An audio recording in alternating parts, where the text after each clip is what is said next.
Soap and water will not wash your sins away. You will have to get down on your knees and pray. If you climb the golden stairs, you must wash yourself with prayers. Soap and water will not wash your sins away.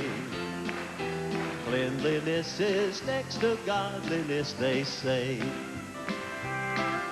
But it won't mean a thing come Judgment Day. Are you really clean inside, or do you dress yourself with pride? Soap and water will not wash your sins away.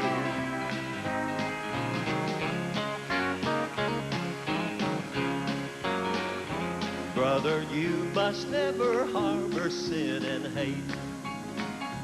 If you do, you'll never reach those pearly gates.